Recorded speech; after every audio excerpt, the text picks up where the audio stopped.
హల్లెలూయా. ఈ ఉదయకాల సమయంలో కొద్ది నిమిషాలు దేవుని యొక్క వాక్యంలో నుంచి కొన్ని విషయాలు మనం ధ్యానం చేద్దాం. మార్కు సువార్త 2వ అధ్యాయము, మార్కు సువార్త 2వ అధ్యాయము 5వ వచనాన్ని మనం చదువుకుందాం. యేసు వారి విశ్వాసము చూచి, కుమారుడా, నీ పాపములు క్షమింపబడి ఉన్నవి అని పక్షవాయువు గల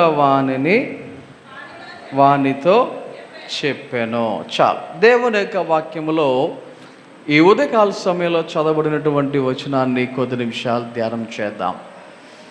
ఈ మార్కు సువార్త 2వ అధ్యాయములో ఈ యొక్క వాక్యాన్ని మనం గమనిస్తే, యేసయ్య ఎక్కడున్నారు అంటే కపెర్నహూము అనేటువంటి ప్రాంతములో ఉన్నాడు అని ఈ 2వ అధ్యాయములో మొదటి వచనములో ఆ మాట చదివితే మనకు అర్థమవుతాడు. ఎక్కడున్నాడు ఆయన? కపెర్నహూములో ఉన్నాడు అని వాక్యములో మనము చదువుతూ ఉన్నాం. ఈ కపెర్నహూము అనేటువంటి ఈ యొక్క ప్రాంతమును గురించి ఆలోచన చేస్తే, యేసయ్య మరి చాలా అంటే చాలా ఎక్కువగా ఆయన పరిచర్య ప్రారంభించిన తర్వాత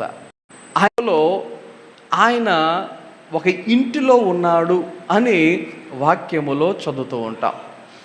ఎవరిల్లు ఏంటి అని గమనిస్తే మనకి ఎవరిల్లో ఏంటనేది మనకి బైబిల్లో మనకు రాయబడలేదు. కానీ ఎక్కువ మంది బైబిల్ స్కాలర్స్ చెప్పేటువంటి మాట ఏంటంటే, పేతురు యొక్క అత్తగారనే ఒక ఆవిడ ఉంది.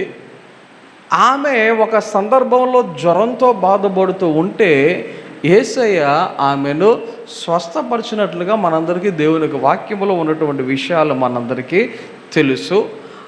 ఆ యొక్క పేతురు అత్తగారి ఇంటిలోనే బహుశా ఆయన ఎక్కువ కాలం కపెర్నహూము వచ్చినప్పుడల్లా ఆయన ఆ ఇంటిలోనే ఉండేవాడేమో అని కొంతమంది బైబిల్ స్కాలర్స్ చెప్తూ ఉంటారు. ఓకే, అది ఎవరి వీళ్ళో తర్వాత సంగతి.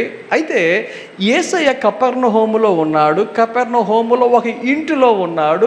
ఆయన ఉంటున్నటువంటి ఆ ఇంటిలో ఏం జరుగుతూ ఉంది అంటే, 2వ అధ్యాయము 2వ వచనంలోకి వచ్చేసరికి, ఆయన ఇంట ఉన్నాడని వినవచ్చినప్పుడు అనేకులు కూడి వచ్చిరి గనుక. యేసయ్య దగ్గరికి ఎంతమంది వచ్చారు? ఒకరా ఇద్దరా అంటే అనేకులు అని దేవుని యొక్క వాక్యంలో మనము చదువుతున్నాం. ఎంతమంది వచ్చి ఉంటారు అంటే, వాక్యంలో కొన్ని విషయాలు కనుక మనము గమనించగలిగితే, వాకిటనైనను వారికి స్థలము లేకపోయెను. ఇంట్లో కాదు, ఇల్లు నిండిపోయింది. ఇంటి బయట వాకిలి కూడా ఏమైపోయిందంట? నిండిపోయింది. కొంతమంది అనుకోవచ్చు చిన్న ఇల్లేమోనండి అనుకోవచ్చు. కొంతమంది ఏమనుకోవచ్చు? చిన్న ఇల్లేమో అనుకోవచ్చు. జనరల్గా ఒక ఇల్లు, ఆ ఇంటికి ఉన్నటువంటి వాకిలి మనం గమనిస్తే ప్రస్తుతం మన చిన్నప్పుడు 3 సెంట్లు స్థలం అని ఇచ్చేవాళ్ళు. మన చిన్నప్పుడు ఎంత ఇచ్చేవారు? స్థలం 3 సెంట్లు. ఇంకా మన ముందు తరం వాళ్ళకి చూస్తే 5 సెంట్లు అంత ఇచ్చేవాళ్ళు. ఏంటి, ఒకవేళ ఎవరైనా కొనుక్కున్నా లేదా గవర్నమెంట్ వాళ్ళకి అప్పగించినా. అంతకుముందు రోజుల్లో అయితే పెద్ద పెద్ద స్థలాలు ఉండేవి. మన పూర్వీకులకి పెద్ద పెద్ద స్థలాలు ఉండేవి. అంటే ప్రస్తుతం మన దేశంలో జనాభా పెరిగిపోతుంది. ప్రస్తుతం మన దేశంలో ఎక్కువ మంది సంఖ్య. ఇంతకుముందు ప్రపంచంలో అధిక జనాభా కలిగిన దేశం ఏది అంటే చైనా అనేవారు. కానీ ఇప్పుడు చైనాను మించిపోయింది మన భారతదేశం. ప్రపంచంలో అత్యధిక జనాభా కలిగిన దేశంలో ఫస్ట్ స్థానానికి వచ్చేసింది భారతదేశం. సో మనకి జనాభా ఎక్కువైపోవటం వలన భూమి తక్కువైపోతుంది, స్థలాలు తక్కువైపోతున్నాయి. ఇప్పుడు ప్రస్తుత దినాలలో చూస్తే 1 సెంట్ వేస్తున్నారు అందరికీ. గవర్నమెంట్ ఒకవేళ ఎవరికైనా స్థలం వేస్తే 1 సెంటు అన్నట్టుగా ఇస్తూ ఉన్నారు. ఇంతకుముందు ఎవరికి వాళ్ళకి ఇండివిజువల్ స్థలాలు ఉండేవి. మరి ఇప్పుడు ప్రస్తుత దినాలలో కొన్ని గమనిస్తే అపార్ట్మెంట్లు వస్తున్నాయి. అంటే అదే స్థలంలో ఒక 5 అంతస్తులు అపార్ట్మెంట్లు చిన్న చిన్న ప్రాంతాల్లో. అదే పెద్ద పెద్ద సిటీస్లోకి వెళ్తే 20 అంతస్తులు, 30 అంతస్తులు, 40 అంతస్తులు అనేటువంటి పరిస్థితి కూడా వచ్చేసింది. తక్కువ స్థలంలో ఎక్కువ ఇల్లులు. ఇంతకుముందు నేల మీద ఉండి ఇప్పుడేమో గాలిలో ఉంటున్నాయి. సో పాత కాలములో ఇది ఎప్పుడుది మనం చదివేది 2000 సంవత్సరాల క్రితం ఉంది. సో 2000 సంవత్సరాల క్రితం అంటే మనకి ఇప్పుడు ఉన్నంత మంది జనాభా అప్పుడు ఉన్నారా? ఇప్పుడు ఉన్నంత ఇరుకుగా అప్పుడు ఉండేవా? అయితే ఆలోచన చేద్దాం. వాకిలు కూడా నాకు తెలిసి పెద్దగానే ఉంటుంది. వాకిలు కూడా పెద్దగానే ఉంటుంది. వాక్యంలో చదువు ఇల్లు నిండిపోయిందంట, వాకిలి కూడా నిండిపోయింది. ఏంటి అంటే యేసయ్య ఉన్నాడు అనేటువంటి ఉద్దేశముతో అందరూ కూడా ఎక్కడికి వచ్చేసారు? యేసయ్య ఉన్న ఇంటికి వచ్చేసారు. అందరూ కూడా యేసయ్య ఎక్కడున్నారో అక్కడికి వచ్చేసారు. ఎందుకు వచ్చారు అంటే ఒకటి ఆయన మాటలు వినటానికి, ఆయన యొక్క మాటలు వినటానికి. రెండవది స్వస్థతలు, లేకపోతే ఆశ్చర్య కార్యాలు, అద్భుతాలు చూడటానికి, లేకపోతే ఆయన ద్వారా స్వస్థతలు పొందుకొనటానికి.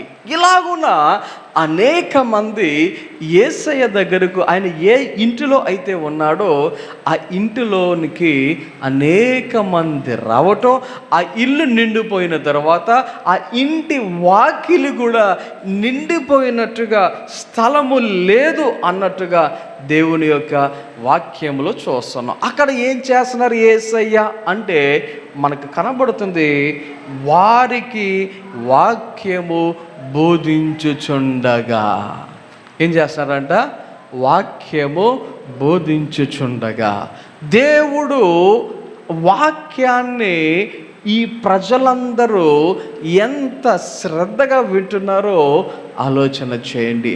కారణం ఏంటంటే వాక్యం అనేది మనం చాలా శ్రద్ధగా వినాలి, వాక్యాన్ని గ్రహించాలి, వాక్యాన్ని మన హృదయాలలో భద్రపరచుకోవాలి.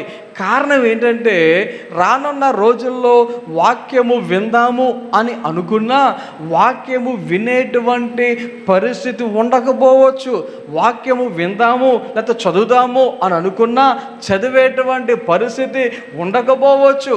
అలాంటి రోజులు కూడా మనకు రానున్న కాలములో రాబోతూ ఉన్నాయి. సో వాక్యము మనకు దొరికినప్పుడే దానిని శ్రద్ధగా మనం ఆసక్తిగా మనం దానిని వినవలసిన వారమై ఉన్నాము, మన హృదయాల్లో భద్రపరచుకోవలసిన వారమై ఉన్నాం. ఓకే, ఇక్కడ యేసయ్య వాక్యాన్ని బోధించుచు ఉండగా అని వాక్యంలో చదువుతూ ఉన్నాం. అయితే అక్కడ ఏం జరిగింది అంటే కొందరు పక్షవాయువు గల వారిని ఏం చేశారు? ఒక వ్యక్తికి పక్షవాయువు వచ్చింది.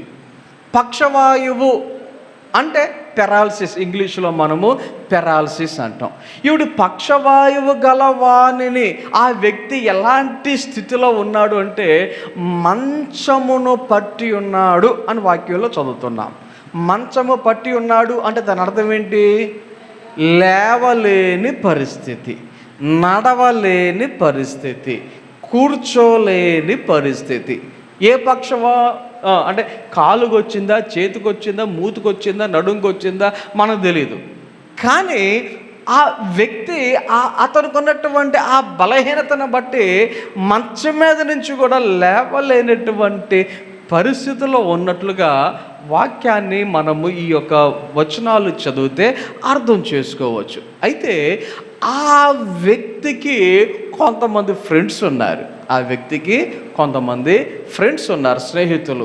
ఈ స్నేహితులు ఆ వ్యక్తితో మాట్లాడుతూ ఉంటారు. ఏమని? రే మన ఊరు ఎవరు వచ్చారు? యేసు ప్రభు వచ్చాడు, ఆయన దగ్గరికి వెళ్దాం. ఆ యొక్క నలుగురు ఈ వ్యక్తితో, పక్షవాయువు గల వానితో, రే మీరైతే చక్కగా నడుస్తారు, మీరు వెళ్తారు, నేనేమో మంచం మీద పడున్నాను, లేవలేని స్థితిలో ఉన్నాను, మీరు వెళ్తారుగా నేనెలా వెళ్ళాలి, మీరు వెళ్తారుగా నేనెలా రావాలి అనేటువంటి డిస్కషన్ మొత్తానికి జరుగుని ఉంటుంది. జరగకుండా అయితే ఉండదు. అయితే ఈ నలుగురు కలిసి ఒక ప్లాన్ చేశారు. ఏమని రే నీకెందుకు ఆ శ్రమ, నీకెందుకు ఆ కంగారు, మేము ఉన్నాం కదా, మేము చూసుకుంటాం కదా అన్నట్టుగా నలుగురు కలిసి ఆ వ్యక్తికి వచ్చినటువంటి భరోసా ఏంటంటే, నువ్వు ఎలా పడుకున్నావు అలాగే పడుకో, నువ్వు మంచం మీద ఎలాగైతే ఉన్నావో నువ్వు అలాగే ఉండు, మేమేం చేస్తాం, ఆ మంచం పట్టుకుని ఆయన దగ్గరికి నిన్ను తీసుకెళ్ళిపోతాం. అది ఆ నలుగురు చేసినటువంటి ప్లాన్. అయితే ఈ నలుగురు ఆ పక్షవాయువు గల వారిని ఏం చేశారు, ఏసే దగ్గరకి, ఆయన ఏ ఇంట్లో అయితే ఉన్నాడో ఆ ఇంటి దగ్గరికి టక మోసుకుంటా, మొత్తానికి ఎంత కష్టపడ్డారో తెలీదు, ఎంత దూరం నడిచారో తెలీదు. ఈ రోజులో అంటే ఆటోలు కావాలంటే ఆటోలు ఉన్నాయి, లేకపోతే బండ్లు కలితే బండ్లు ఉన్నాయి, అంబులెన్స్లు కలితే అంబులెన్స్లు ఉన్నాయి, కార్లు కలితే కార్లు ఉన్నాయి. రవాణా అనేది మనకి ప్రస్తుత దినాలలో చాలా అంటే చాలా సౌకర్యమైనటువంటి పరిస్థితులు ఇప్పుడు ఉన్నాయి. మరి ఆ రోజుల్లో సైకిలే లేదు, ఆ రోజుల్లో సైకిలే ఉండేది కాదు, బండ్లు ఆటోలు కార్లు తర్వాత సంగతి, సైకిలే ఉండేది కాదు. ఒకవేళ వారు ఎక్కడికైనా వెళ్ళాలి అంటే నడిచి వెళ్ళవలసిందే. ఇంకా ఎవరికైనా కొద్దో గొప్ప పరిస్థితులు బాగుండి బయటికి వెళ్ళాలి అనుకుంటే ఒంటెలు కానీ గాడిదలు కానీ వారు ఉపయోగించేటువంటి వారు. సో ఈ నలుగురు ఆ వ్యక్తిని ఏం చేశారు, మంచం మీద ఉండగానే ఆ మంచంతో పాటుగానే ఆ వ్యక్తిని మోసుకొని కపెర్నహూములో యేసయ్య ఏ ఇంట్లో అయితే ఉన్నాడో ఆ ఇంటి దగ్గరికి వచ్చేశారు. అయితే మనం కిందకి చదువుకుంటూ వెళ్తే అక్కడ వాక్యంలో చదువుతున్నాం, నలుగురు చేత మోయించుకొని ఆయన యొద్దకు తీసుకొని వచ్చిరి. చాలామంది కూడి ఉన్నందున వారు ఆయన యొద్దకు చేరలేక, ఏమంట చాలామంది ఉండుట చేత ఆయన యొద్దకు చేరలేక. ఒకవేళ ఆ టైంలో మనం ఉంటే మనం ఏం చేస్తాం, ఆ టైంలో మనం ఉండుంటే మనం ఏం చేస్తాం, ఆయన యొద్దకు, యేసయ్య యొద్దకు వెళ్ళటానికి ప్రయత్నం చేయగా ఆయన దగ్గర చాలామంది జనం ఉండుట ద్వారా ఆయన దగ్గరికి వెళ్ళే ఛాన్స్ లేదు. మనం ఏం చేస్తాం, వెయిట్ చేసేవాళ్ళు వెయిట్ చేస్తారు. కొంతమంది అరే గంట అయింది, నేను వచ్చి గంట అయింది, నేను వచ్చి 2 గంటలైంది, నేను వచ్చి 3 గంటలైంది, ఇంకెంతసేపు వెయిట్ చేయాలబ్బా, నాకు నీరసం వచ్చేస్తుంది, నాకు నిద్ర వచ్చేస్తుంది, అవి నాకు పని ఉంది అని చెప్పి ఒకవేళ కొంతమంది వెనక్కి వెళ్ళిపోయేటువంటి పరిస్థితులు ఉంటాయేమో. వెనక్కి ప్రార్థన చేయించుకుందామని వచ్చి పరిస్థితులను చూసి అబ్బాయి నాకు ఇప్పుడప్పుడే ఛాన్స్ దొరికేటట్టుగా లేదు, ఇంకా నాకు వద్దులే అనేటువంటి ఉద్దేశంతో ఒకవేళ వెనక్కి వెళ్ళిపోతారేమో కదా. కొంతమంది ఉంటారు, సహనం ఉండదు, ఓపిక ఉండదు, బస్ స్టాండ్కి వెళ్దాం, రాజమండ్రి వెళ్దాం అని గట్టెక్కుతారు. ఒక్క 10 నిమిషాలు, పావు గంటలో బస్సు రాకపోతే ఈరోజు నేను రాజమండ్రి వెళ్ళను అని చెప్పి ఇంటికి వచ్చేస్తారు బరా ఆయనకి. అంటే ఊపు ఉండదు, కొంతమందికి సహనం ఉండదు. అలాంటి పరిస్థితి ఎవరైనా ఎదుర్కొన్నారా, అలాంటి పరిస్థితులు ఎవరైనా చేశారా, ఆలోచన చేయడం ఒకసారి. ఇక్కడ ఈ నలుగురు ఏం చేస్తున్నారు, లోపలికి వెళ్ళటానికి ఛాన్స్ లేదు అని చెప్పేసి నిరుత్సాహంతో వెనక్కి అని వచ్చేసారా, బాధపడుతూ వెనక్కి అని వచ్చేసారా? వాక్యంలో మనం చదివితే ఏం చేశారంట, ఆయనున్న చోటు పైగా ఇంటి కప్పు విప్పి సందు చేసి పక్షవాయువు గల వానిని పరుపుతోనే దింపిరి.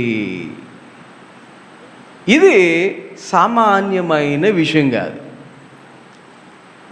సింగిల్గా ఇంటి మీదకి ఎక్కడమే గొప్ప, సింగిల్గా ఇంటి మీదకి ఎక్కడమే గొప్ప. ఏమండి మా ఇంటి మీద నేను ఎక్కేసానండి అంటారేమో. డాబాల మీదకి ఎవరైనా ఎక్కుతారు, డాబాల మీదకి ఎవరైనా ఎక్కుతారు. పెంకిటిల మీదకి ఎవరైనా ఎక్కుతారా? కోతులు తప్ప. కోతులకి ఏ భయం ఉండదు, టుప్పుకొంకుండా ఎగురుకుంటూ వెళ్ళిపోతూ ఉంటాయి. మనం పెంకులింటి మీదకి ఎక్కుతామా? ఉంటారు ఎక్కడో ధైర్యంగా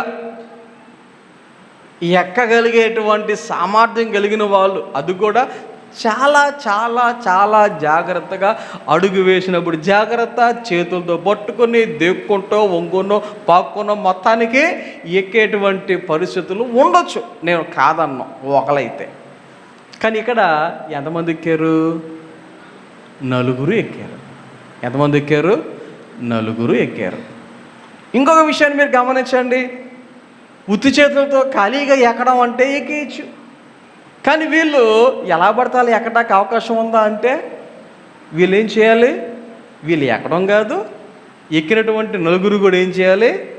ఆ పరుపును పైకి లాగాలి. ఉత్తు పరుపు అయితే ఏదో లాగాల బడా లాగేయచ్చు. పరుపు మీద ఎవరు ఉన్నారు? పక్షవాయువుతో బాధపడుతున్నటువంటి వ్యక్తి పడుకుని ఉన్నాడు.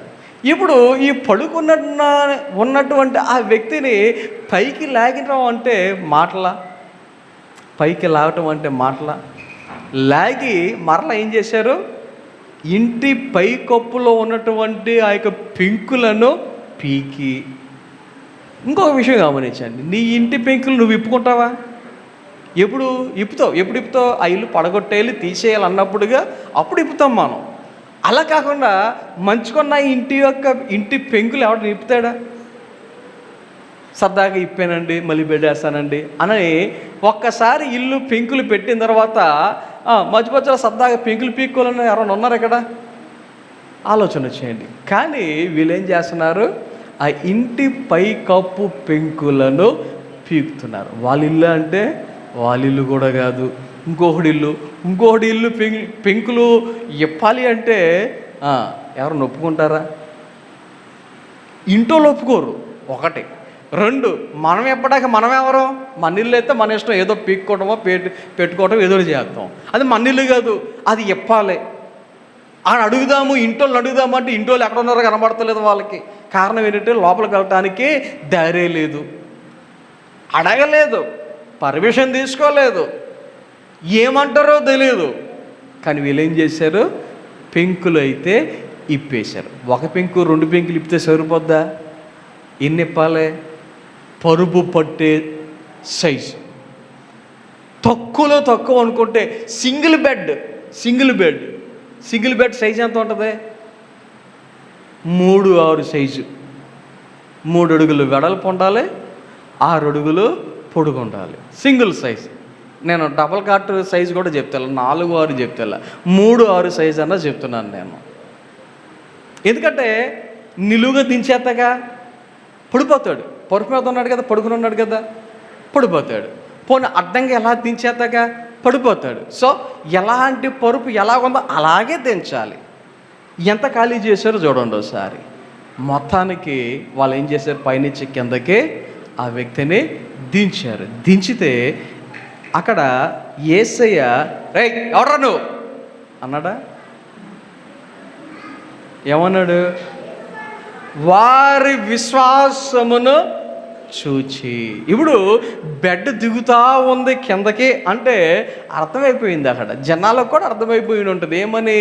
ఈ బెడ్ మీద ఎవడో మొత్తానికి శవమైన ఉండాలి, లేకపోతే మంచం మీద నుంచి లేవలేనోడైనా ఉండాలి అని ముందుగానే జనాలకి గెస్సింగ్. అది గెస్ చేసేయచ్చు. కానీ యేసయ్య బెడ్ మీద ఎవరు ఉన్నారో చూడాలా? బెడ్ మీద ఎవరున్నారో తెలుసుకోవాలని కూడా లేదు యేసయ్యకి. చూడండి, కింద ఉన్న వాళ్ళందరూ ఏం చూసి ఉంటారు? ఆ ఇంట్లో ఉన్న వాళ్ళందరూ ఏం చూసి ఉంటారు? ముందు పరుపును చూసి ఉంటారు.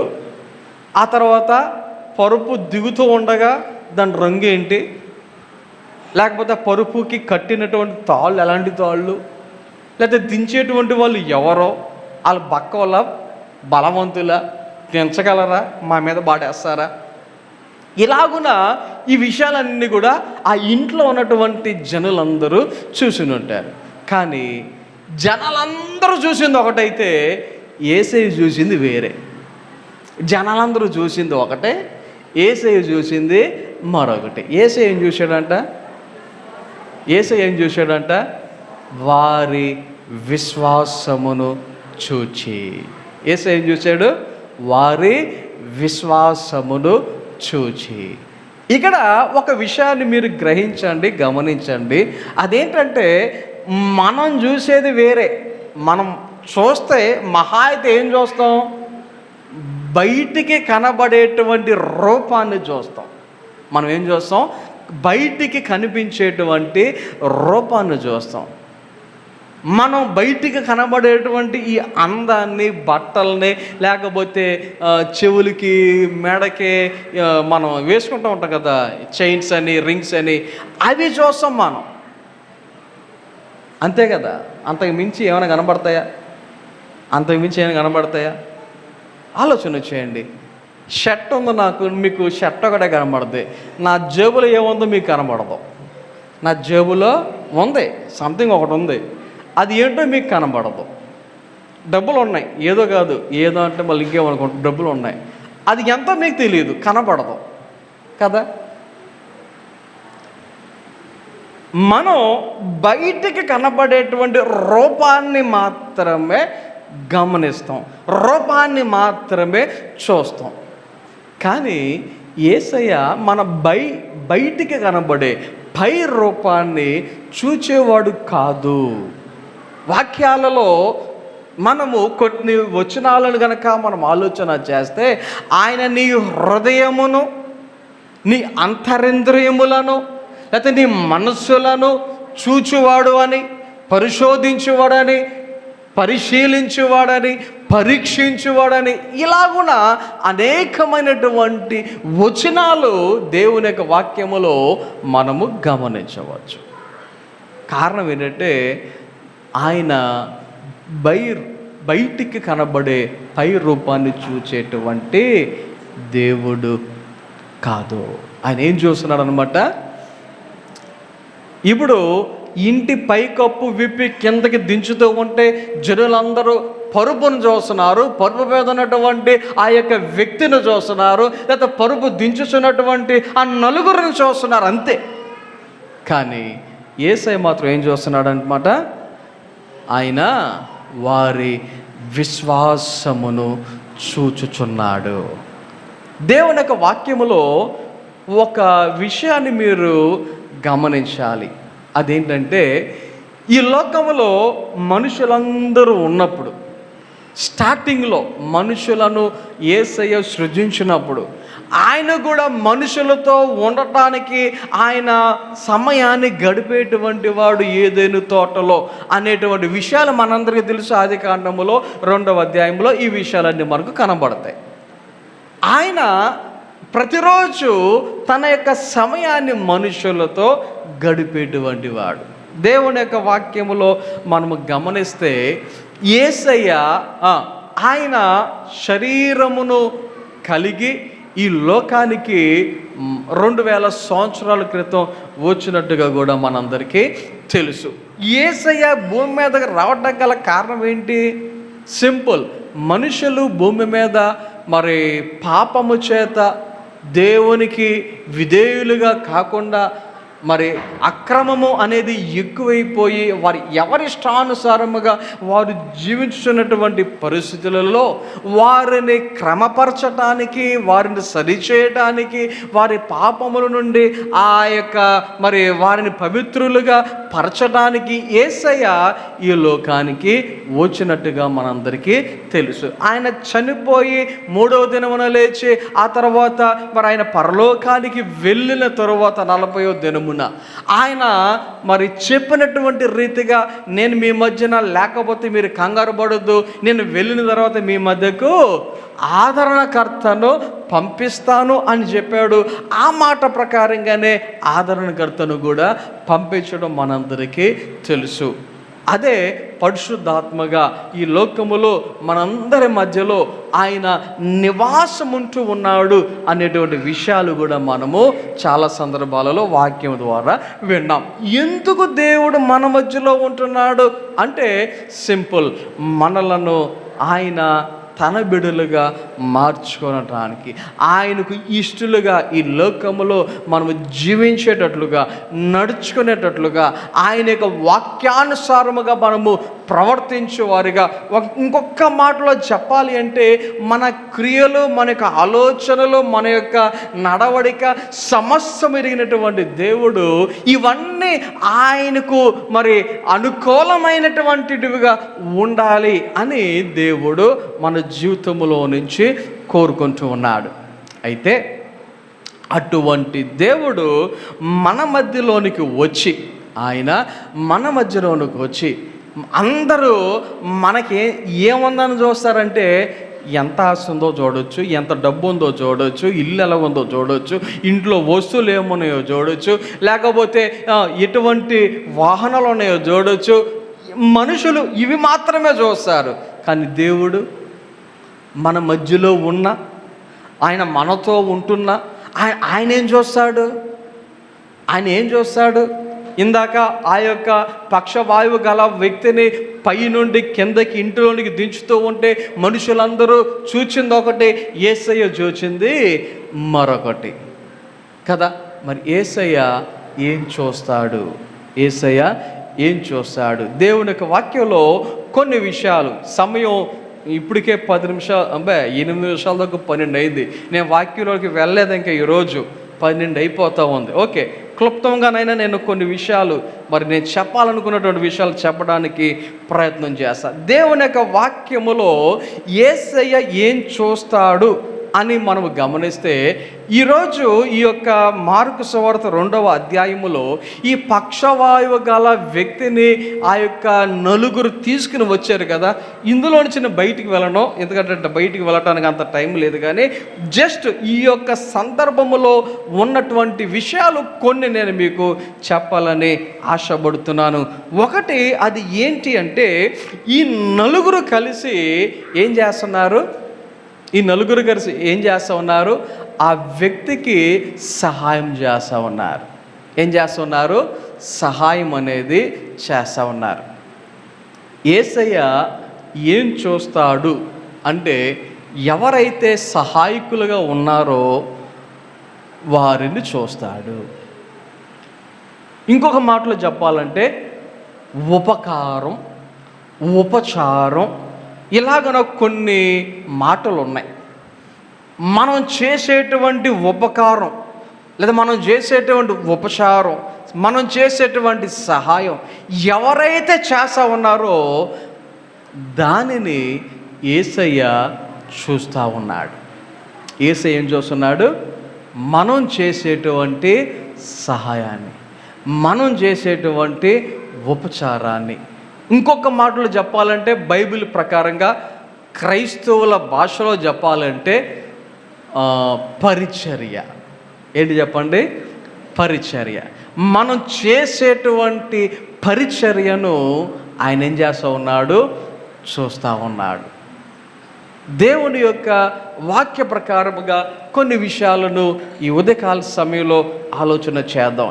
ఏంటి ఆ విషయాలు అంటే, దేవుని యొక్క వాక్యములో ఈ నలుగురు ఆ యొక్క వ్యక్తికి పరిచారం చేయటానికి, పరిచర్య చేయటానికి, సహాయం చేయటానికి, ఉపకారం చేయటానికి ఈ నలుగురు మనసులో నిర్ణయించుకున్నారు. రైట్, ఈ వ్యక్తిని మోసుకుని వెళ్దాం, ఈ వ్యక్తిని ఏం చేద్దాం? మోసుకుని వెళ్దాం. ఈ ముగ్గురులో ఒకరికి నేను మోయను అని ఒకవేళ ఒక వ్యక్తి తప్పుకుంటే మిగతా ముగ్గురు ఆ వ్యక్తిని మోసుకుని రాగలిగే వాళ్ళ? ఆలోచన చేయండి. నలుగురు ఒక ఆలోచన కలిగి ఏం చేయాలనేటువంటి మనసు వాళ్ళది ఉపచారం, ఉపకారం, సహాయం, పరిచర్య చేయటానికి వారు సిద్ధముగా ఉన్నారు అని దేవుని యొక్క వాక్యములో మనము చదువుతూ ఉంటాం. యేసయ్య ఒక ఉపమానాన్ని చెప్తూ లోకాసు వార్త 10వ అధ్యాయంలో మనందరికీ తెలిసినటువంటి ఒక ఉపమానం, మంచి సమరయుడి కథ మనందరికీ తెలుసు కదా. ఒక వ్యక్తి దొంగల చేత కొట్టబడి రోడ్డు మీద పడి ఉంటే ఒక వ్యక్తి, సమరయుడు అనేటువంటి ఒక వ్యక్తి ఏం చేశాడు, ఆ వ్యక్తిని పట్టుకొని చేరదీసి కట్లకు గాయాలు కట్టి మందు పూసి ఒక పూటకూలి వాని చేతికి అప్పగించి, ఒకవేళ ఏమైనా కావాలితే నేను మరలా వచ్చినప్పుడు మరలా నేను నీకు చేసి ఇస్తాను, ఆ వ్యక్తిని మాత్రం జాగ్రత్తగా చూసుకో అని చెప్పినటువంటి సందర్భం మనందరికీ తెలిసిందే. యేసయ్య ఆ వ్యక్తి అలాంటి లక్షణాలు కలిగి ఉండాలి అన్నట్టుగా ఆయన ఆ యొక్క ఉపమానాన్ని చెప్పినట్టుగా మనందరికీ తెలుసు. ఆలోచన చేయండి. మనిషిలో మనకి దేవుడు చూచేవి, మనిషిలో దేవుడు గమనించేవి ఏంటి అంటే మనం చేసే పరిచర్య. ఏం చూస్తున్నాడు ఆయన? మనం పరిచర్య చేసేటువంటి విధానాన్ని ఆయన చూస్తున్నాడు. ఆలోచన చేయండి. కొన్ని చోట్ల ఇంట్లో తొడమంటే ఇంట్లో వాళ్ళు ఏ పని చేయరు, కానీ రాకపోయినా మందిరము ఏదైనా శుభ్రం చేయాలి, కడగాలి, తొడవాలి అంటే కొంతమంది ఎగబడి వచ్చేస్తారు. ఎందుకో తెలుసా? పరిచర్య, దేవుని కొరకు పరిచర్య. ఆలోచన చేయండి. ఇక్కడ నేను చెప్పేది కేవలం మందిరములోనే పరిచర్య చేయాలి అనేది కాదు. మనుషుల్లో ఎవరికైనా మనం ఏం చేసేవారుగా ఉండాలి? పరిచర్య చేసేవారముగా ఉండాలి. ఆలోచన చేయండి. పక్షవాయువు గల వ్యక్తికి పరిచర్య చేయటం అంటే మాటలా? ఆలోచన చేయండి. ఏదో అన్నం కలిపి పెట్టాలి అంటే పెట్టవచ్చు, అంతవరకు నో ప్రాబ్లం. అంతకు మించి చేయాలి అంటే, బాత్రూమ్ తీసుకెళ్ళాలి అంటే, పట్టాలి అంటే, స్నానాలు చేయించాలి అంటే ఎంత ప్రాబ్లం. కొంతమంది అన్నం తినిపించాలంటే తినిపిస్తారు, మూతి తొడవలేరు, మూతి కడగలేరు కొంతమంది. అవునా? ఇక్కడ గమనించండి, వీరు పరిచర్య చేసేటువంటి విధానం. దేవుడు ఏం చూసేటువంటి వాడని చెప్తా ఉన్నాను? పరిచర్యను చూచేటువంటి వ్యక్తి. మనం చేసే ఉపకారాన్ని, మనం చేసే ఉపచారాన్ని, మనం చేసేటువంటి సహాయాన్ని దేవుడు చూచేటువంటి వ్యక్తిగా ఉన్నాడు. రెండవది, దేవుడు ఏం చూస్తాడు? ఈ సందర్భాన్ని బట్టి నేను చెప్పేటువంటి మరొక మాట ఏంటంటే ప్రయత్నం. ఏంటది? ప్రయత్నం అంటే అర్థం ఏంటి? అవుతుందో లేదో తెలియదు, పని అవుతుందో లేదో తెలీదు, కానీ వీళ్ళు ఏం చేస్తూ ఉన్నారు? ప్రయత్నం అయితే చేస్తూ ఉన్నారు. ఆలోచన చేయండి. ఒక పెంకుటిల్లు మీదకి ఎక్కడం అంటేనే ఇండివిజువల్గా ఎక్కడమే కష్టం. అలాంటిది ఇండివిజువల్గా కాదు, నలుగురు కలిసి ఎక్కాలి. నలుగురు కలిసి ఎక్కడం కాదు, నలుగురు కలిసి సమానంగా ఆ యొక్క పరుపును లేపడం మాత్రమే కాదు, పెంకులు తీసిన తర్వాత సమానంగా దించాలి. సాధ్యపడేటువంటిదైతే కాదు, కానీ వీళ్ళేం చేస్తున్నారు? ప్రయత్నం అయితే చేస్తూ ఉన్నారు. దేవుడు ఏం చూస్తాడు అంటే మన ప్రయత్నాలను కూడా చూస్తాడు. ఆయన ఏం చూస్తాడు? నీ ప్రయత్నమును చూస్తాడు. ఆలోచన చేయండి. ఇక్కడ మనిషిని పొగడటం అని కాదు, కానీ ఒక మాట చెప్తున్నాను. చర్చిలో కృష్ణవేణి ఆంటీ ఉంది, లక్ష్మీ ఆంటీ ఉంది, పోయిన ఆదివారం వెంకట్రాంకులు ఉన్నారు. వాళ్ళకి ఎముక పరిస్థితి బాగాలా, మనం నడిచినట్టుగా నడిచేటువంటి పరిస్థితులు అయితే లేవు. కానీ నాకు కాలు బాగలేదు, నేను మెట్లు ఎక్కలేనని చెప్పేసి ఇంట్లో కూర్చున్నారా? ప్రయత్నం చేశారు. ఇబ్బంది అని తెలుసు, మెట్లు ఎక్కడం అంటే కష్టం అని తెలుసు, బట్ స్టిల్ ఏం చేస్తున్నారు? మందిరములో ఉంటూ ఉన్నారు. దేవుడు ప్రయత్నమును చూచేటువంటి వాడు, మన యొక్క ప్రయత్నమును చూచేటువంటి వాడు. ఆలోచన చేయండి. కొన్నిసార్లు ఒక పని చేయాల్సి వచ్చినప్పుడు కొంతమంది ఈజీ పని అయితే చేసేద్దాం ఏమందులే అనుకుంటారు.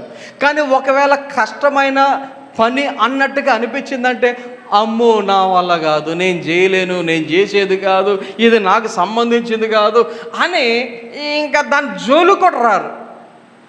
దాని జోలికి రారు కదా.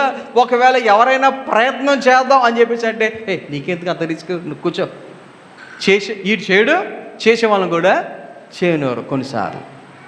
కానీ ఇక్కడ ఈ నలుగురు వారు లోపలికి వెళ్ళటానికి కనీసం ప్లేస్ లేదు, లోపలికి వెళ్ళనిచ్చేటువంటి అవకాశం లేదు. కానీ వీరు ప్రయత్నం ఏం చేశారు? ఇంటి మీదకి ఎక్కి పెంకులు పీకి పైనుండి కిందకి వారిని ఆ యొక్క పక్షవాయువు గల వ్యక్తిని దించుతున్నట్టుగా దేవుని యొక్క వాక్యములో చదువుతూ ఉన్నాం. ఈ రోజుల్లో కొంతమంది ప్రయత్నాలు చేయటానికి ఇష్టపడరు, చదవరబ్బా. కొంతమంది పిల్లలు ఏం చేయరు? ఎగ్జామ్స్ వస్తున్నాయి చదువు అంటే చదవరు. ఉద్యోగాలు వీళ్ళు సరిగా చదవరు కాబట్టి సరైన ర్యాంక్ సంపాదించుకోలేరు. ఏదో అత్యవసర మార్కులు అన్నట్టుగా 35 పాస్ అంటే 35, 36 వచ్చి పాస్ అవుతారు. మళ్ళీ వీళ్ళు ఫీలింగ్ ఎలా ఉంటుందో తెలుసా? నాకు జాబ్ రాలేదు, నాకు ఉద్యోగం రాలేదు. గమనించండి, పరీక్షల్లో చదవవలసిన టైంలో చదవకుండా మార్కులేమో ఫస్ట్ క్లాస్ వచ్చేయాలంట.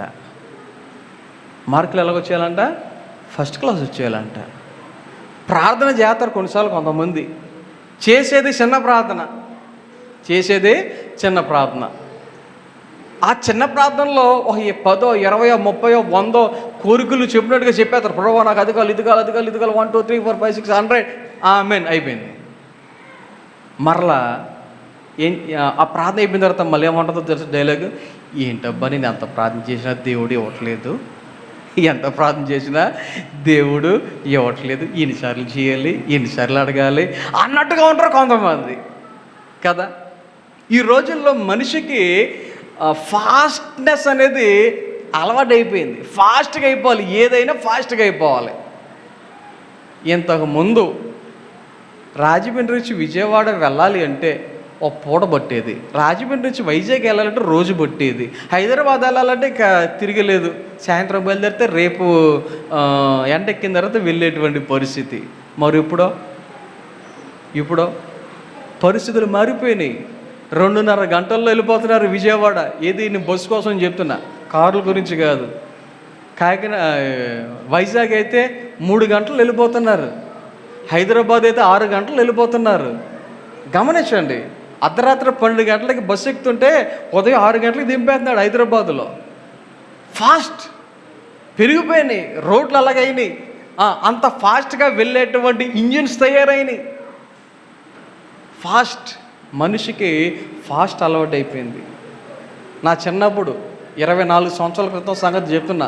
మా ఇంట్లో ఫస్ట్ కంప్యూటర్ కొన్నప్పుడు ఆ కంప్యూటర్కి ఇంటర్నెట్ కనెక్షన్ ఇస్తే దాని స్పీడ్ ఎంతో తెలుసా?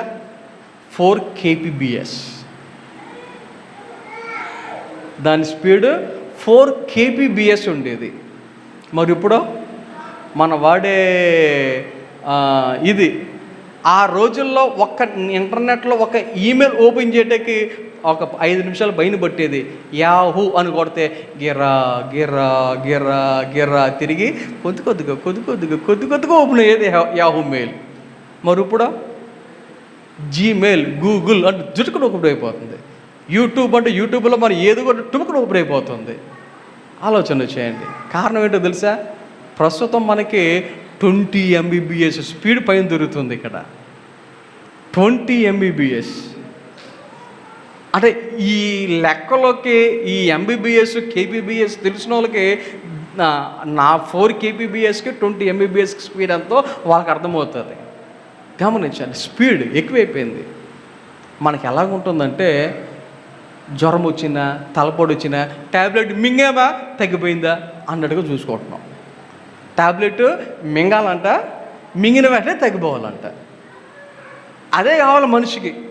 అలాంటి పరిస్థితులు వచ్చేసినాయి. ఏంటబ్బా ట్యాబ్లెట్ వేసాను జ్వరం తగ్గలా, ట్యాబ్లెట్ వేసా నొప్పి తగ్గలా, ట్యాబ్లెట్ వేసా నడు నొప్పి తగ్గలా, ఇంతే. ట్యాబ్లెట్ కనీసం లోపలికి పొట్టలోకి వెళ్ళి అది కరిగి అది మన బాడీలోకి స్ప్రెడ్ అయ్యి కనీసం మనం తిన్న అన్నం అరగటానికి 3 గంటలు పడుతుందని మనందరూ తెలుసు కదా. మరి 3 గంటలు ఆగలేమా? ఆగలేం. ట్యాబ్లెట్ అయితే తెగిపోవాలి అంతే కదా. మనిషికి అలాగా అలవాటు అయిపోయింది. ప్రార్థనకు కూడా వచ్చేటువంటి పరిస్థితులు ఎలా ఉన్నాయో తెలిసి ఈ మధ్య హడావిడిగా వచ్చేస్తారు మెట్లకి ప్రార్థనలు కూర్చుంటారు. కూర్చున్న తర్వాత ప్రార్థన అవటం కొంతమంది గమనించండి మళ్ళీ వెళ్ళిపోతారు స్పీడ్గా. అంటే హరి డ్యూటీ టైం అయ్యో, ఉద్యోగం టైం అయ్యో, వేరే పని పెట్టుకున్నో, కారణాలు ఏమైనా కానివ్వండి, మనిషి జీవితంలో ఏమి ఎక్కువైపోయింది? స్పీడ్ అనేది ఎక్కువైపోయింది కదా. అయితే ఇక్కడ దేవుని యొక్క వాక్యంలో మీరు గమనిస్తే మనము ఈ యొక్క కాలములో దేవుని దగ్గర ఎలాంటి పరిస్థితులను కలిగి ఉంటున్నాం,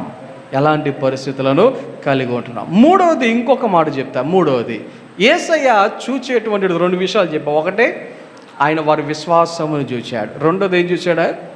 వారి యొక్క ప్రయత్నాన్ని చూస్తున్నాడు. మూడవది ఐక్యతను చూస్తున్నాడు. దేవుడు ఏం చూస్తున్నాడు?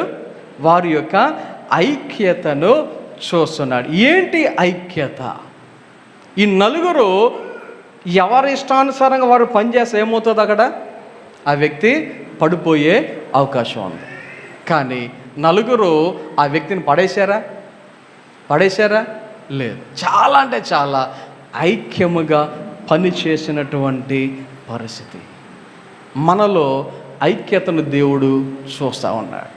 మనలో ఐక్యతను దేవుడు చూచేవాడుగా ఉన్నాడు. మన ఐక్యతను దేవుడు పరిశీలన చేసేవాడుగా ఉన్నాడు.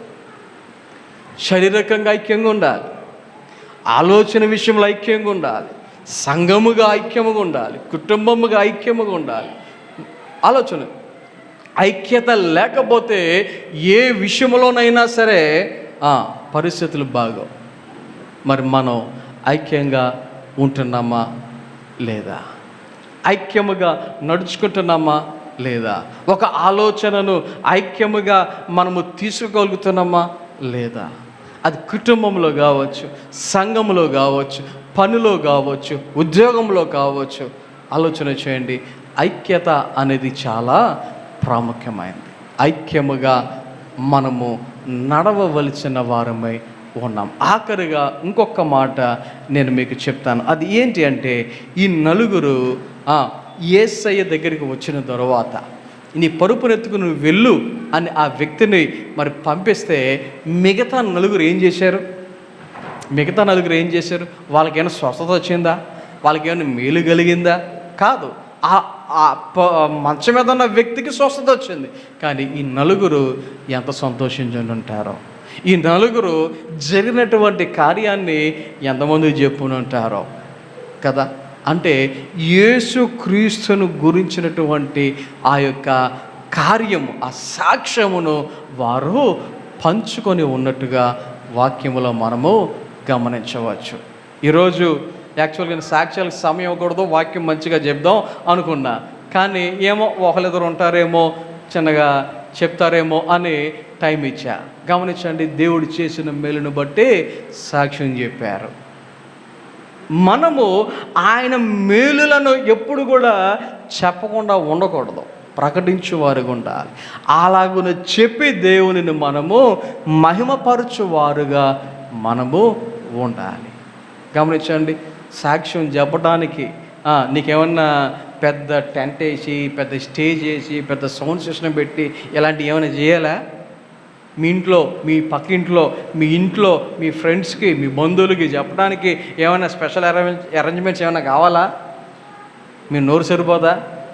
ఆలోచన చేయండి. దేవుని కార్యములను మనము ఇతరులకు వివరించువారుగా, చెప్పువారుగా, ఇతరులను దేవుని వైపు నడిపించువారుగా మనము ఉండాలి. ఆలోచన చేయండి. 4 విషయాలు చెప్పా. 1, మనం చేసే పరిచర్య. 2, మన ప్రయత్నం. 3, మన యొక్క ఐక్యత. 4 మనం చేసేటువంటి, అది ప్రచారం అనకూడదు, ఆ మాట వాడకూడదు, మనం చెప్పే సాక్ష్యం, మనం చెప్పేటువంటి సాక్ష్యం. ఈ 4 మన జీవితంలో ఎంతవరకు ఉన్నాయి? పరిచర్య ఆలోచన చేయండి. మందిరంలో పరిచర్య చేయడానికి ఎంతమంది ఆసక్తి కలిగి ఉన్నారు? మొన్న ఆదివారం బూర్లు వేశాడు, ఎవరో తెలుసా? అందరికీ యాని. ఎంత హ్యాపీ అనిపించిందో. ఆడ నుంచొని ఒక్కొక్కడికి నీకు కావాలా బూరిగా, ఒరే నేను అన్నాను, నా దగ్గరికి వచ్చారు, అదేంట్రా అన్నాను, బజ్జి అన్నాడు. ఆడికి అదేంటో కూడా తెలియదు, కానీ అందరికీ వేశాడు. గమనించాడు. చిన్ననాటి నుండే పరిచర్య చేయటానికి. ఇక్కడ జోషి లేడు, కానీ వాడు చిన్నప్పుడే చర్చిలో అందరికీ ఆడు డ్యూటీ ఏంటో తెలుసా? నీళ్ళు పోయటం. ఆడు చిన్నప్పుడు చూసిన వాళ్ళందరికీ గుర్తుంటాయి. అలాగున చిన్ననాటి నుండే మనం మందిరములో పరిచర్య చేసేవారుగా. రెండవది ఐక్యత. చాలామంది పరిచర్య చేయొచ్చు, కానీ ఏముంటలేదు ఈ మధ్య ఐక్యత ఉండాలి. వాళ్ళ చేస్తే నేను ఇది చేయాలి, నేను చేస్తే వాళ్ళు ఎందుకు చేయాలి, వాళ్ళంటే నేనున్నాను, నేనంటే వాళ్ళు ఉండకూడదు, ఇలాంటి ఆలోచనలు వచ్చేస్తున్నాయి కొన్నిసార్లు కొంతమందికి. వాక్యం చెప్తా ఉంది, దేవుడు మనలో ఉన్నటువంటి ఐక్యతను కూడా ఆయన చూస్తూ ఉన్నాడు. 3 ప్రయత్నం.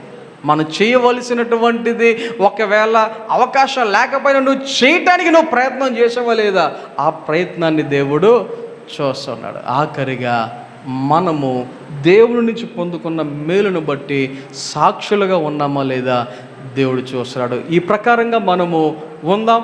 దేవుడు వీటిని మనలో చూచువాడిగా, గమనించేవాడుగా ఉన్నాడు అనే విషయాన్ని గ్రహించి నడుచుకోవాలని మనం చేస్తూ ఈ మాటలు ముగించుచున్న కొద్ది వాక్యం దేవుడు మన వీటిల్లో ఫలింప చేసి నడిపించును గాక.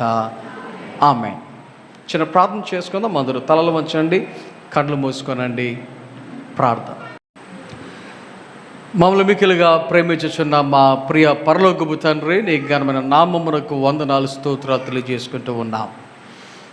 దేవా, ఈ ఉదయకాల సమయంలో నీ సన్నిధికి నడిపించే విధానాన్ని బట్టి వందనాలు.